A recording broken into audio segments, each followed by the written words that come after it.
I'm going to be talking about the concept of personhood how that relates to developing plans of care that promote well-being in individuals with dementia.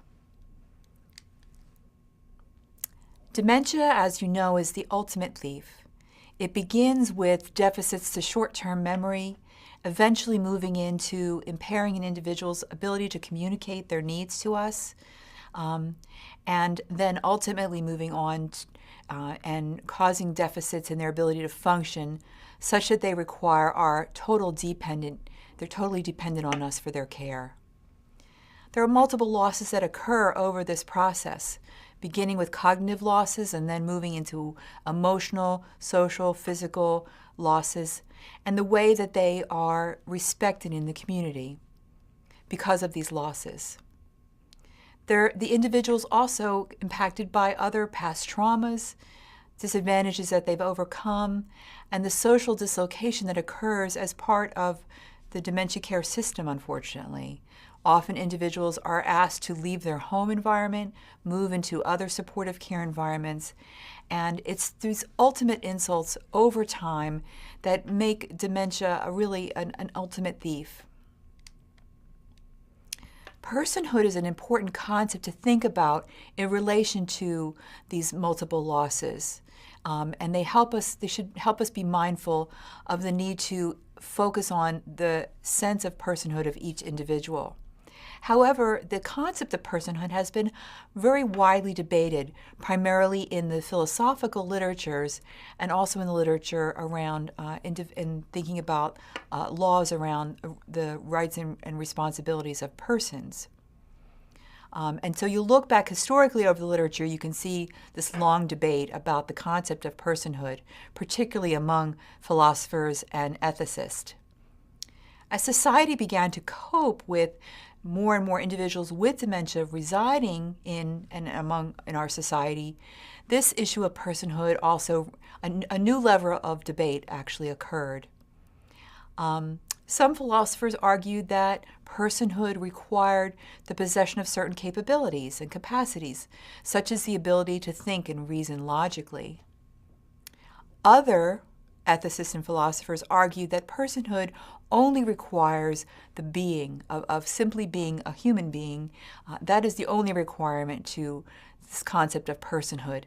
And it's that second definition, that simply being a human being is what we'll focus on in our discussion today about the concept of personhood.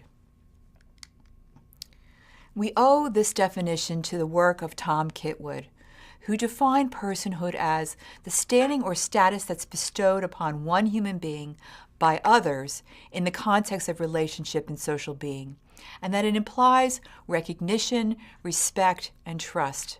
Think about the way that individuals with dementia are cared for.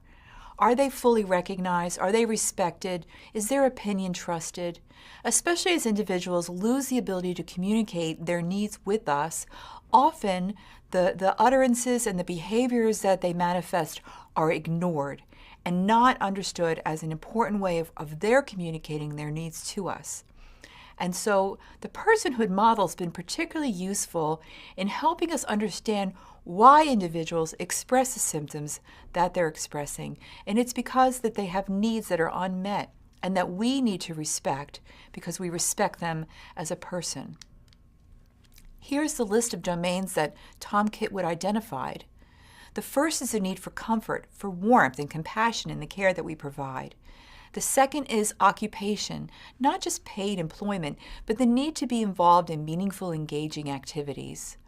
The third is the need of identity, the need to feel that they have a sense of continuity with the past and that they have meaning and that their life has meaning and that they are respected as individuals. There's also the need for inclusion, feeling that they belong in a social group and that they are socially accepted or that their presence has meaning and they're attached to this social group. And ultimately that there's a need for love, to be unconditionally accepted regardless of who they are and their past. Positive person work is the framework that Dr. Kitwood developed to help us come up with tools and pragmatic ways of applying the personhood framework into models of care. And we're going to be talking about different examples of this when we talk about models of care.